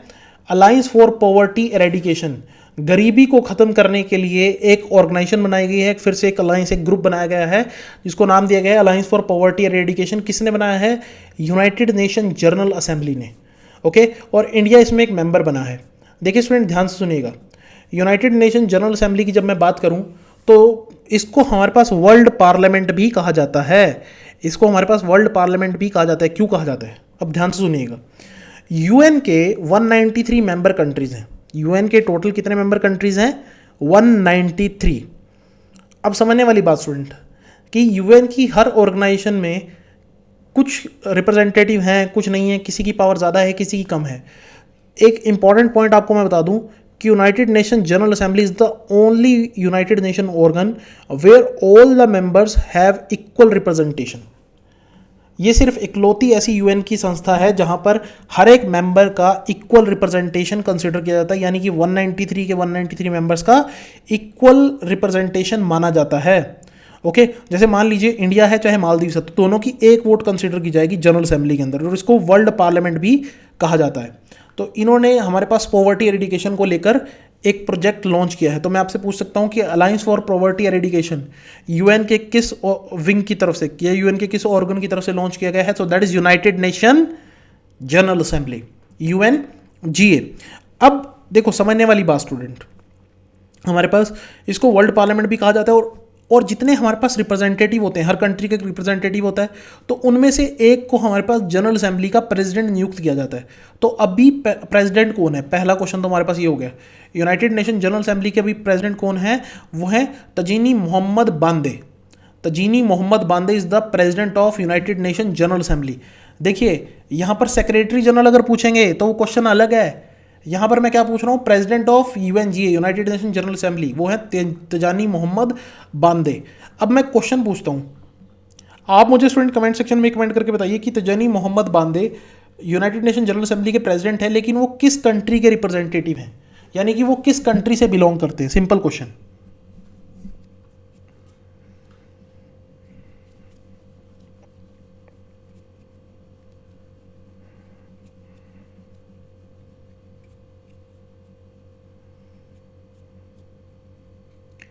ओके याद रखेंगे हमारे पास टीएम बांदे रिप्रेजेंटेटिव ऑफ नाइजीरिया। जी हाँ, याद रखेंगे टीएम बांदे रिप्रेजेंटेटिव ऑफ नाइजीरिया। चलिए जी अगले न्यूज़ की तरफ चलते हैं। So first African country to submit result of REDD plus to UNFCCC। देखिए स्टूडेंट पहले समझिए ये UNFCCC क्या है। देखिए UNFCCC की फुल फॉर्म है United Nation Framework Convention on Climate Change. United Nation Framework Convention on Climate Change, इसका ऑब्जेक्टिव क्या है? इसका ऑब्जेक्टिव है पूरे वर्ल्ड में कार्बन एमिशन को कम करना, कार्बन जो उत्सर्जन है उसको कम करना। और उसी के लिए इसने क्या किया है, हमारे पास ध्यान से सुनिएगा, इसने एक प्रोग्राम बनाया रेड प्लस के नाम से। तो रेड प्लस की आप फुल फॉर्म देखिए, red for reducing emissions from deforestation and forest degradation, plus हमारे पास कंजर्वेशन ऑफ फॉरेस्ट है, सस्टेनेबल फॉरेस्ट मैनेजमेंट है, और कार्बन स्टॉक्स को कम करना है। तो पहली बार किसी अफ्रीकन कंट्रीज़ ने एक रिपोर्ट बनाकर सबमिट की है हमारे पास, किसको? UNFCCC को। तो पहले तो आप UNFCCC की फुल फॉर्म याद रखेंगे, रेड प्लस की फुल फॉर्म याद रखेंगे, और युगांडा पहली अफ्रीकन कंट्री बना है ये याद रखेंगे। अब एक इंटरेस्टिंग पॉइंट आपको बताता हूँ मैं। UNFCCC क्लाइमेट चेंज को रोकने के लिए हर साल एक मीटिंग रखता है जिसको बोलते हैं हम conference of parties. Climate change को रोकने के लिए हर साल UNFCCC की एक मीटिंग होती है जिसको हम बोलते हैं कॉन्फ्रेंस ऑफ पार्टीज़। इस साल की मीटिंग जो है स्टूडेंट वो पोस्टपोन हो गई है। इस साल जो मीटिंग थी 2020 में कोरोना वायरस के चलते वो पोस्टपोन हो गई है। अब वो मीटिंग 2021 में होगी, और मीटिंग का नाम रहेगा COP26। तो याद रखना COP26 जो है वो कहाँ होगी? ग्लासगो स्कॉटलैंड में 2021 में। क्लाइमेट चेंज को लेकर, मैं फिर से रिपीट कर रहा हूँ, ध्यान सुनिएगा, क्लाइमेट चेंज को लेकर हमारे पास 2021 में एक मीटिंग होनी है जिसका नाम है COP26, जो कि कहाँ होगी? ग्लासगो स्कॉटलैंड में। युगांडा की बात करें स्टूडेंट तो युगांडा की कैपिटल है कंपाला, और युगांडा हमारे पास सिचुएटेड है एक बहुत ही फेमस लेक के पास जिसका नाम है लेक विक्टोरिया। अफ्रीका की सबसे ग्रेटेस्ट लेक में से एक कंसिडर की जाती है लेक विक्टोरिया। ओके चलिए जी आगे चलते हैं। Most valuable player of India by Wisden. देखिए विजडन क्रिकेट की एक बहुत ही फेमस मैगजीन है, क्रिकेट की बाइबल भी इसे कहा जाता है। विजडन को क्रिकेट की बाइबल भी कहा जाता है। इसने क्या किया है? इसने इंडिया के मोस्ट वैल्यूएबल प्लेयर का नाम दिया है, वो है रविंद्र जडेजा। ओके, अब इसने कई सारे अलग अलग लेवल पर रिपोर्ट्स निकाली हैं, ध्यान सुनिएगा student. Most valuable test player of 12th century. अब इसने एक रिपोर्ट निकाली है most valuable test player of 12th century. 12वीं सेंचुरी के हमारे पास सबसे जो वैल्यूएबल टेस्ट प्लेयर हैं, लाइक 21st, सो उसमें इन्होंने नाम दिया है मुथैया मुरलीधरन का फर्स्ट इन्होंने नाम दिया है, और हमारे पास यहाँ पर सेकंड नंबर पे रैंक दिया है वो है जाडेजा को। सेकंड नंबर पे रविंद्र जडेजा को इन्होंने यहाँ पर रैंकिंग दी है, तो ये आप याद रखेंगे। और अगर हम बात करें टेस्ट बैट्समैन, इंडिया के अंदर टेस्ट बैट्समैन को बेस्ट बैट्समैन किसको डिक्लेयर किया है? राहुल द्रविड़ को। तो ये सारे पॉइंट्स आप याद रखेंगे। क्रिकेट में एक और चीज़ स्टूडेंट इंटरेस्टिंग मैं आपको बताना चाहूँगा कि मुथैया मुरलीधरन की जब भी बात होती है तो बहुत फेमस क्रिकेटर थे श्रीलंका के जिन्होंने 800 विकेट्स ली हैं टेस्ट के अंदर। सबसे ज़्यादा विकेट्स लेने का जो रिकॉर्ड है वो हमारे पास मुथैया मुरलीधरन का है, 800 टेस्ट विकेट्स। ओके, क्रिकेट से रिलेटेड एक और न्यूज़ हमारे पास, वो भी हम चेक कर लेते हैं साथ के साथ। इमरान ख्वाजा ये हमारे पास इंटरिम ICC चेयरमैन बने हैं। इंटरिम का मतलब कुछ टेम्परेरी टाइम पीरियड के लिए हमारे पास आईसीसी के चेयरमैन बने हैं। आईसीसी के चेयरमैन क्यों बने हैं ये समझिए। आईसीसी के चेयरमैन थे शशांक मनोहर, जिनका टेन्योर जो है वो खत्म हो गया है। 2 साल के लिए अपॉइंटमेंट होती है, तो इनका जो टेन्योर था वो भी खत्म हो गया है। तो इनके टेन्योर खत्म होने के बाद जो डेप्यूटी चेयरमैन थे इमरान ख्वाजा, वो हमारे पास इंटरिम चेयरमैन बने हैं जब तक नए चेयरमैन की नियुक्ति नहीं हो जाती। याद रखेंगे, जब तक नए चेयरमैन की नियुक्ति नहीं हो जाती तब तक ये इंटरिम चेयरमैन के रूप में काम करेंगे। ओके, सो ये इंपॉर्टेंट चीज़ हमारे पास बन जाती है। और इमरान ख्वाजा कहाँ से हमारे पास रिप्रेजेंटेशन करते हैं, तो ये हमारे पास सिंगापुर क्रिकेट एसोसिएशन के प्रेसिडेंट भी हैं। ओके, और हमारे पास डेप्यूटी चेयरमैन हैं 2017 से। देखिए, जब मैं बात करता हूँ आईसीसी की, याद रखना आईसीसी में सीईओ भी इंडियन ओरिजिन से हैं, जिनका नाम है मनु साहनी। आईसीसी के जो सीईओ हैं वो कौन है? मनु साहनी। और आईसीसी का हेडक्वार्टर ऑलरेडी मैं आपको बता चुका हूँ। ओके, चलिए जी आगे चलते हैं। National doctors day. National doctors day observe किया गया हमारे पास 1 जुलाई को। 1 जुलाई को हमने ऑब्जर्व किया नेशनल डॉक्टर्स डे। और देखिए, ये बर्थ एनिवर्सरी होती है एक फॉर्मर चीफ मिनिस्टर बिधान चंद्र रॉय की। BC Roy former chief minister थे हमारे पास, उनकी याद में हर साल नेशनल डॉक्टर्स डे ऑब्जर्व किया जाता है। तो एक क्वेश्चन हमारे पास ये भी हो जाता है कि किसकी याद में ऑब्जर्व किया जाता है। और इस बार की जो थीम रही वो थी हमारे पास lesson the morality of covid. Mortality of covid, lesson the mortality of covid, corona virus को लेकर हमारे पास थीम रही। तो इस बार की थीम इंपॉर्टेंट है क्योंकि डॉक्टर्स का काम बहुत इंपॉर्टेंट हो चला है। देखिए, 1 जुलाई को हम एक और डे ऑब्जर्व करते हैं, वो है हमारे पास chartered accountants day, national chartered accountant day. तो हमारे पास इस दिन एस्टेब्लिशमेंट हुई थी institute of chartered accountants of India. तो इसी की वजह से हम इस डे को ऑब्जर्व करते हैं, नेशनल चार्टर्ड अकाउंटेंट डे। तो इसकी जो थीम रही वो रही transforming the future, enabling excellence, augmenting trust. तो ये हमारे पास याद रखेंगे। एक चीज़ और, 1 जुलाई को एक और इंपॉर्टेंट डे होता है, वो क्या? GST day.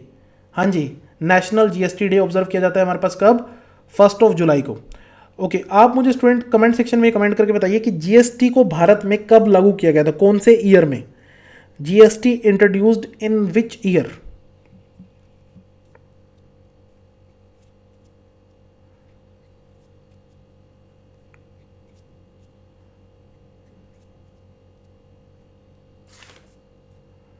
ओके, याद रखेंगे GST introduce in which year, so that is in 2017। Next हमारे पास एंटोनियो ग्यूटरस। ये हमारे पास इनके तरफ से, जो कि यूएन के सेक्रेटरी जनरल हैं, इन्होंने क्या किया है, 2 इंडियन साइंटिस्टों को यहाँ पर अपॉइंट किया है, जिनका नाम है professor Ratan Lal and Uma लेले, जिनको अपॉइंट किया गया है किस लिए?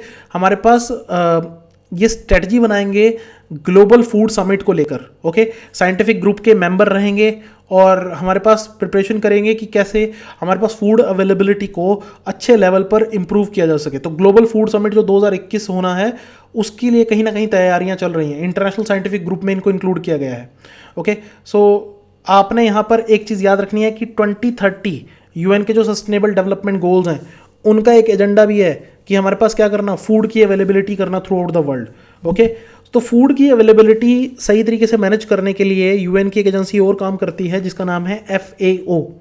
ओके, फूड की अवेलेबिलिटी के लिए एक ऑर्गेनाइजेशन और काम करती है, FAO, that is food and agriculture organisation, जो कि एस्टैब्लिश हुई थी 16 अक्टूबर को। और याद रखेंगे कि हमारे पास इसका जो हेडक्वार्टर है वो हमारे पास रोम, इटली में है। और 16 अक्टूबर को हम ऑब्जर्व करते हैं वर्ल्ड फूड डे। तो वर्ल्ड फूड डे कब होता है? 16 अक्टूबर को। चलिए, आप मुझे स्टूडेंट कमेंट सेक्शन में कमेंट करके बताइए कि who is known as father of green revolution in the world. India का नहीं पूछ रहा हूं, वर्ल्ड में। Who is known as father of green revolution in the world?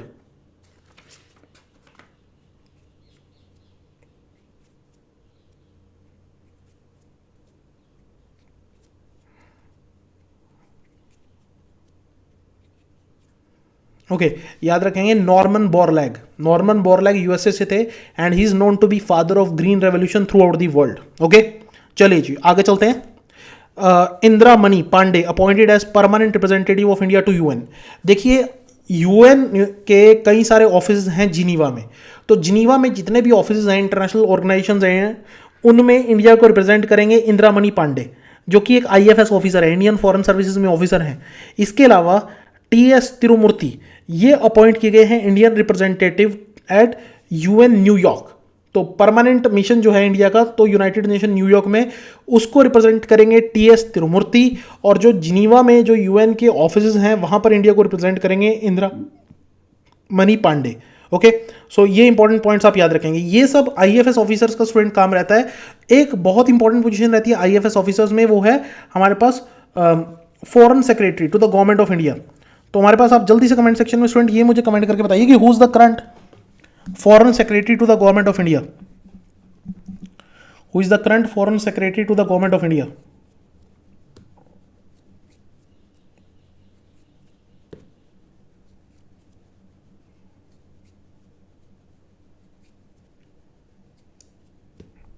Okay, याद रखेंगे हमारे पास Harshvardhan Shringla. Harshvardhan Shringla is the current foreign secretary to the government of India. Next हमारे पास एयरबोर्न लोकास्ट कंट्रोल सिस्टम। देखिए स्टूडेंट, आपने सुना होगा टिड्डी दल, लोकास्ट। जो टिड्डी दल है वो उसने बहुत बड़े लेवल पे तबाही मचाई हुई है, और अब ये नॉर्दर्न एरियाज में भी स्प्रेड होना शुरू हो गया है। तो यहाँ पर क्या हुआ है कि इंडियन एयरफोर्स और जो CSIO है, CSIO क्या है, सेंट्रल साइंटिफिक इंस्ट्रूमेंट ऑर्गेनाइजेशन, तो इन दोनों ने मिलकर क्या किया कि एक सिस्टम बनाया है जिसमें क्या होगा, पेस्टिसाइड का स्प्रे किया जाएगा ताकि जो लोकास्ट है उसको किल किया जा सके।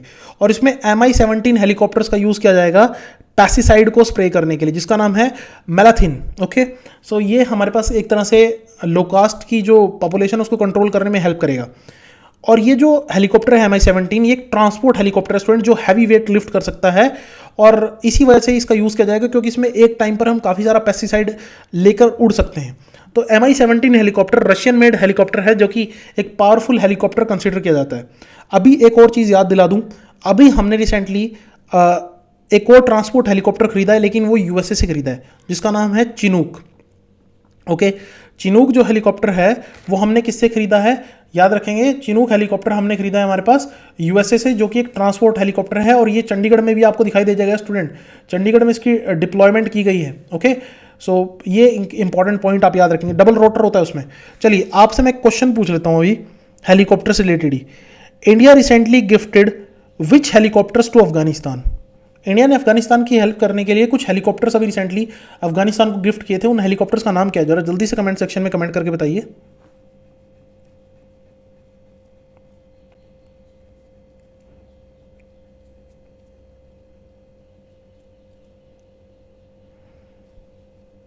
ओके, याद रखेंगे इंडिया ने अफगानिस्तान को recently MI-24 Russian made attack helicopter, वो अटैक हेलीकॉप्टर है, MI-24 है। अब पेपर में ध्यान से देख, इसीलिए मैंने क्वेश्चन बताया है, पेपर में हो सकता है MI-17 भी आपको ऑप्शन देखने को मिले, लेकिन MI-17 हेलीकॉप्टर हमने अफगानिस्तान को नहीं दिए हैं, हमने MI-24 हेलीकॉप्टर्स दिए हैं अफगानिस्तान को, जो कि हमारे पास रशियन मेड ही हेलीकॉप्टर्स हैं। ओके, ये इंडिया के लिए ओल्ड हो चुके थे, पुराने हो चुके थे, तो हमने इनको रिफर्बिश किया और अफगानिस्तान को दे दिया ताकि अफगानिस्तान की हेल्प हो सके। चलिए जी, इंडियन स्पेस मिशन शुक्रयान। देखिए स्टूडेंट, हमारे पास इसरो ने यहाँ पर अनाउंसमेंट कर दी है कि 2023 के एंड तक हमारे पास वीनस को स्टडी करने के लिए एक मिशन लॉन्च करेंगे जिसका नाम होगा शुक्रयान 1। तो क्वेश्चन हमारे पास यही हो गया कि आप बताओ इंडिया का जो वीनस मिशन है उसका नाम क्या है, दैट इज शुक्रयान 1। इसरो के बारे में आपको पता ही है, इंडियन स्पेस रिसर्च ऑर्गेनाइजेशन, जो अपने सारे सैटेलाइट कहाँ से लॉन्च करती है, श्रीहरिकोटा आंध्र प्रदेश से, ये आप याद रखेंगे। ओके, थोड़ा सा हम बात जब करते हैं वीनस के बारे में, तो Venus second planet from the sun से सेकंड प्लेनेट है, और ये हमारे पास रोमन गॉडेस के नाम पर है, लव एंड ब्यूटी, जिनका नाम वीनस है। तो आपको मैं कुछ और पॉइंट्स आपको बता दूं, वीनस सबसे हॉटेस्ट प्लेनेट है इन अवर सोलर सिस्टम, मरकरी से भी ज्यादा गर्म है, जबकि मरकरी सन के ज्यादा पास है, लेकिन आपने याद रखना है hottest planet in our solar system वो है वीनस। और एक और इंटरेस्टिंग चीज, वीनस क्लॉकवाइज रोटेट करता है, बाकी सभी जो हमारे पास प्लैनेट्स हैं वो anti clockwise on its axis rotate करते हैं, जबकि हमारे पास वीनस जो है क्लॉकवाइज रोटेट करता है ऑन इट्स एक्सिस।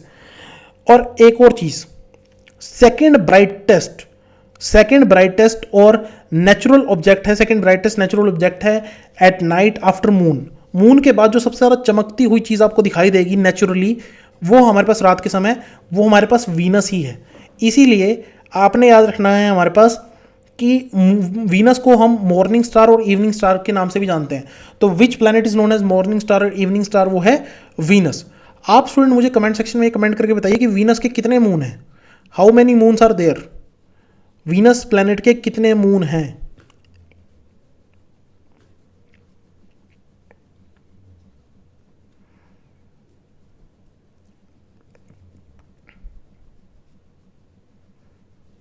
ओके, याद रखेंगे स्टूडेंट, वीनस के 0 मून है, कोई मून ही नहीं है वीनस का। जी हाँ, याद रखेंगे, वीनस का कोई मून नहीं है। नेक्स्ट हमारे पास 33 fighter jets to be procured.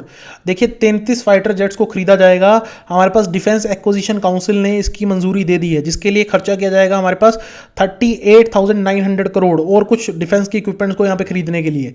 देखिए एक तो पिनाका एम्यूनिशन, ये पिनाका क्या है, देखिए स्टूडेंट ध्यान सुनिएगा, multi barrel rocket launcher.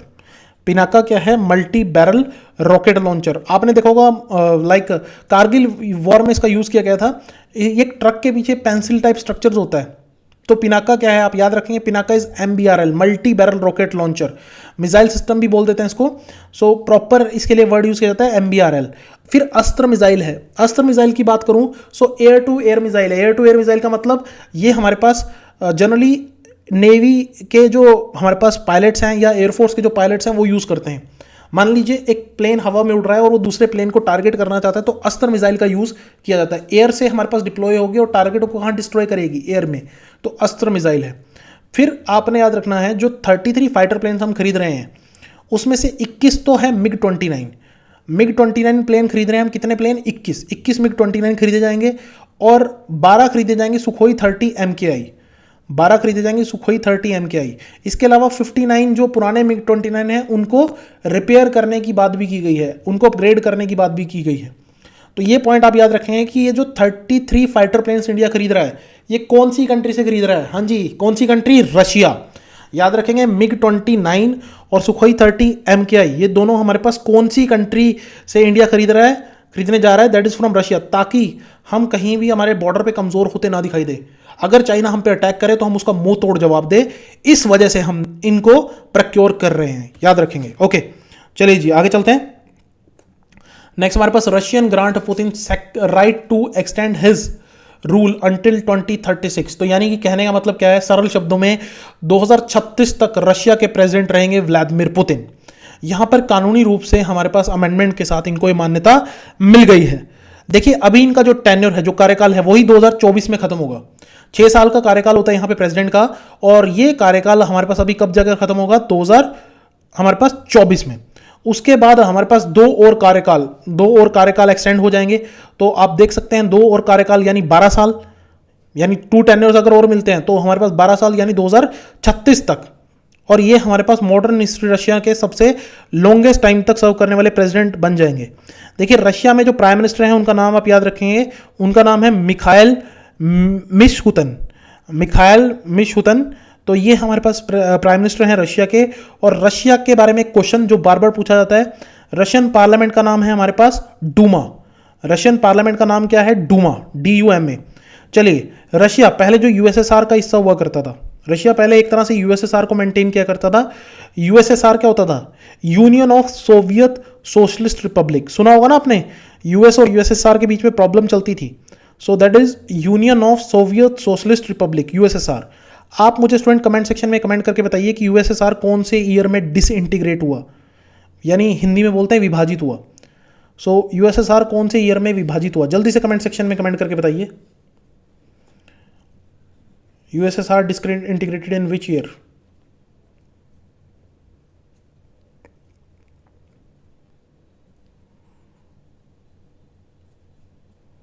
Okay student याद रखेंगे USSR डिसइंटीग्रेटेड इन 1991, 1991 में USSR जो है वो डिसइंटीग्रेट हुआ। और उससे क्या है, रशिया जो है, USSR जो है वो कमज़ोर हुआ, बेसिकली रशिया कमज़ोर हुआ। ओके बहुत से एरियाज ने रशिया से अपने आप को अलग कर लिया। नेक्स्ट हमारे पास India external debt increase by 2.8%। देखिए इंडिया का जो एक्सटर्नल डेट का मतलब जो दूसरी कंट्री से या अलग अलग मार्केट से हमने पैसा उठाया हुआ है वो इंक्रीज हो गया है, वो बढ़कर हो गया है $558 बिलियन मार्च 2020 में, जो कि पिछले साल मार्च 2019 के कंपैरेटिवली 15 बिलियन ज़्यादा है। इसका एक बहुत बड़ा रीज़न क्या है स्टूडेंट, इकोनॉमी में क्राइसिस चल रहे हैं और सिचुएशन बहुत ज़्यादा गड़बड़ है। देखिए सबसे ज़्यादा हमारा जो कमर्शियल बोरोइंग है, जो हमने पैसा उधारी पर उठाया हुआ है, उसमें हमारे पास अगर हम बात करें जो पैसा हमने उधारी पर उठाया हुआ है सबसे ज़्यादा क्या है, कमर्शियल बोरोइंग जो हमने कमर्शियल लेवल पर बोरो किया हुआ है दैट इज़ 39.4%। और सबसे ज़्यादा जो करेंसी जिसमें हमने पैसा बोरो किया हुआ है याद रखेंगे US डॉलर। सबसे ज़्यादा जो पैसा इंडिया ने बोरो किया हुआ है किस करेंसी में किया हुआ है, US डॉलर में किया हुआ है। ओके, जो कि हमारे पास कितना है, almost 57% of the total borrowing, total borrowing का 53.7% हमारे पास यूएस डॉलर में इंडिया ने बोरो किया हुआ है। तो ये एक फिगर्स है, आप पढ़ लेना एक बार, इनको बस एक बार गो थ्रू हो जाना इनसे। नेक्स्ट हमारे पास 2020 Diana award roll of honour. देखिए हमारे पास डायना जो है, प्रिंसेस डायना हुआ करती थी, जिनकी कार एक्सीडेंट में डेथ हो गई थी, और उनके नाम पर एक अवार्ड दिया जाना शुरू किया गया है, ओके, प्रिंसेस डायना की याद में। तो इस पर ये एक इंडियन को मिला है, फ्रेया ठकराल, जो कि 13 साल की, सिर्फ 13 साल की एक स्टूडेंट है।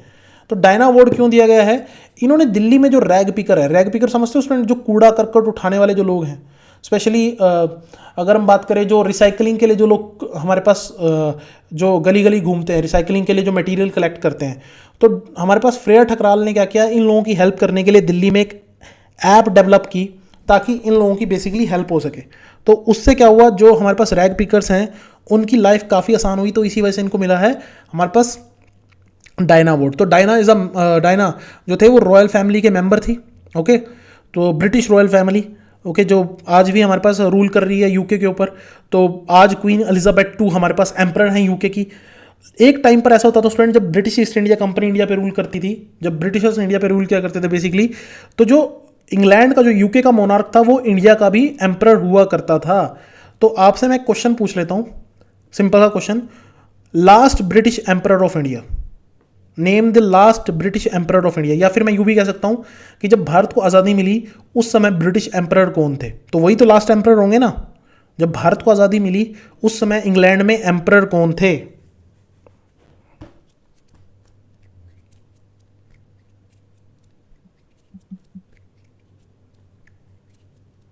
ओके, याद रखेंगे George sixth last British emperor of India. Okay, चलिए जी, हमारे पास Commonwealth story prize 2020 Commonwealth story prize किसको मिला है, कृतिका पांडे को। सो यहाँ पर ये जो कॉमनवेल्थ कंट्रीज होती हैं, ये कौन सी कंट्रीज जिनके ऊपर ब्रिटेन ने रूल किया है, तो उनमें से हमारे पास बेस्ट स्टोरी का जो शॉर्ट स्टोरी का प्राइज है वो मिला है हमारे पास कृतिका पांडे को। उनकी बुक का नाम है the great Indian tea and snakes. जी हाँ, ये TEE है, और ये स्नैक्स नहीं है, स्नेक्स ही हैं। एक्चुअली इन्होंने एक लव स्टोरी लिखी है, और इस लव स्टोरी को हमारे पास इंटररिलीजियस लव स्टोरी है, ओके, इस लव स्टोरी को यहाँ पर अवार्ड दिया गया है। तो कृतिका पांडे का नाम आप याद रखेंगे। और कॉमनवेल्थ को लेकर जो सबसे इंपॉर्टेंट चीज़ होती है वो हमारे पास क्या होती है कि कॉमनवेल्थ गेम्स, ओके, सो याद रखेंगे कि कॉमनवेल्थ गेम्स की जब भी बात हो तो कॉमनवेल्थ गेम्स हर 4 साल बाद होती हैं। कॉमनवेल्थ गेम्स जो हैं वो हर 4 साल बाद आपको देखने को मिलती हैं। अब कॉमनवेल्थ गेम्स जो होंगी वो 2022 में होंगी। कहाँ होंगी 2022 में कॉमनवेल्थ गेम्स? बर्मिंघम यूके में।